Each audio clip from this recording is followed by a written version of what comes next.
नमस्कार, मैं डॉक्टर हेम श्रीवास्तव। हम फिर से एक बार अफ़गानिस्तान की ही चर्चा करते हैं। ताज़ा समाचार ये है कि काबुल अंतर्राष्ट्रीय हवाई अड्डे पर बहुत ही भीषण बम हमला हुआ, जिसमें कि अनेक नागरिक और सैनिक मारे गए। एक बड़ा आश्चर्यजनक पहलू ये भी है कि बहुत सारे इसमें अमेरिकन सिविलियंस भी थे और अमेरिकी सैनिक भी थे जिन्हें कि देश खाली करना था, देश छोड़ना था। तो प्रश्न ये भी उठता है कि जब देश छोड़ना ही था, सैनिकों को देश छोड़ना था और बहुत सारे सैनिक डिप्लॉय किए गए थे कि वो नागरिकों को सुरक्षित निकाल लें जो कि बड़े लंबे समय से अफ़गानिस्तान में रह रहे थे, तो फिर ये धमाका किसने किया और ये इसके क्या परिणाम होंगे? इस धमाके की जानकारी के मुताबिक ISIS खुरासान ने इसका जवाबदेही ली है। जो भी हो, बम धमाका कोई भी करे तो उसे आतंकवादी ही कहेंगे, चाहे वो कोई हो। तो अब इसके रिपरकशन यानी कि प्रति परिणाम बहुत सारे होने वाले हैं। अफ़गानिस्तान में जो होगा सो होगा और तालिबान के कैप्चर किए हुए पूरे अफ़गानिस्तान को खबरों के मुताबिक पूरे अफ़गानिस्तान पर कब्जा किए हुए 12-13 दिन बीत गए और अभी तक कोई सरकार का निर्माण नहीं हुआ, बल्कि तरह तरह के विरोध की खबरें भी आ रही हैं पंजशीर से भी, और दुनिया भी अपना मिक्स्ड रिस्पांस दे रही है।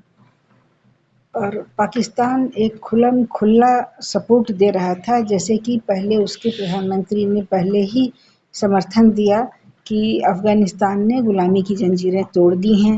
उसके अलावा प्रधानमंत्री के खास दल के खास सहयोगी ने भी ये कहा कि तालिबानी अब लड़ाके अब कश्मीर में जाएंगे और भारत से युद्ध करके कश्मीर को भी आज़ाद करेंगे। तो इस तरह की बातें हैं, इन तरह की और भी तरह तरह की रिपोर्ट्स, मीडिया रिपोर्ट्स हैं जिनसे ये लगता है कि इसमें पाकिस्तान कहीं ना कहीं से सम्मिलित है या पाकिस्तान में कहीं ना कहीं से प्रसन्नता है इस बात की कि तालिबान सफल हुआ है। लेकिन अब जबकि जाते हुए लोगों पर ये बम हमला, ये तो बम हमले का स्वाद तो अब तक भारत ही चखता आया था। हम ज़माने से देख रहे हैं मुंबई ब्लास्ट, दिल्ली ब्लास्ट, हर जगह ब्लास्ट, वाराणसी तक में ब्लास्ट हमने देखा। तो अब ये अमेरिकी सैनिकों की उपस्थिति में ब्लास्ट, ये तो बहुत बड़ी घटना है। इसका रिपरकशन जो होगा, क्रेडिबिलिटी, तो फिर एक शांतिपूर्ण संसार में तालिबान की क्रेडिबिलिटी यानी कि विश्वसनीयता निश्चित रूप से कम होगी, क्योंकि ये घट रहा है तालिबान के शासन में। भले ही अमेरिकी सैनिकों ने काबुल एयरपोर्ट पर अपना आधिपत्य कर लिया था, लेकिन जवाबदेही से तालिबान बच नहीं सकता कि उसने भागते हुए लोगों पर हमला होते देखा और रोकने के कोई उपाय नहीं किए। इसके अलावा इसके रिपरकशन बहुत दूर तक जाएंगे।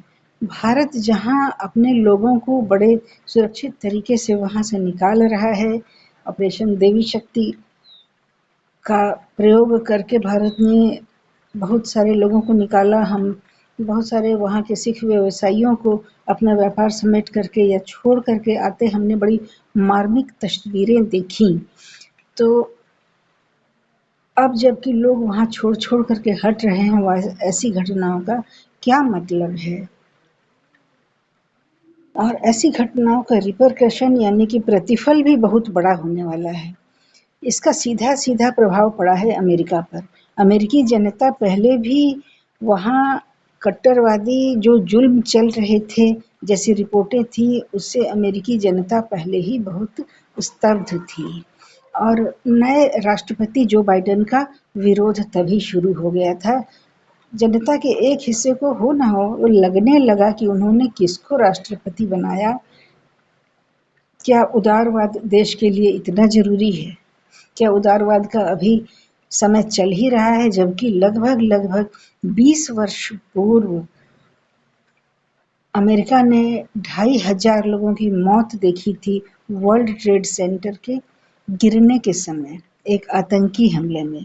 और जब उसी आतंकी हमले का जवाब देने के लिए अमेरिका ने अफगानिस्तान का रुख किया था, तो आज उसी आतंकी हमले को स्वीकार करते करते उसे छोड़ने की क्या जरूरत थी या क्या मजबूरी थी।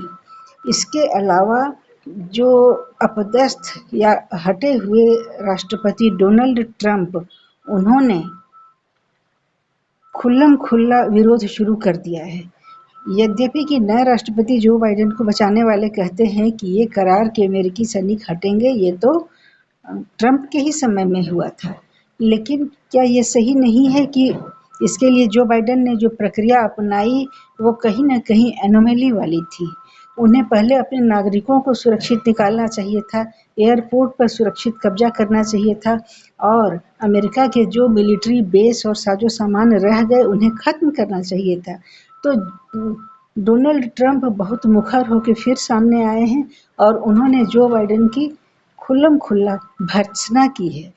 अब भारत की जनता पर भी इसका प्रभाव पड़ना स्वाभाविक है।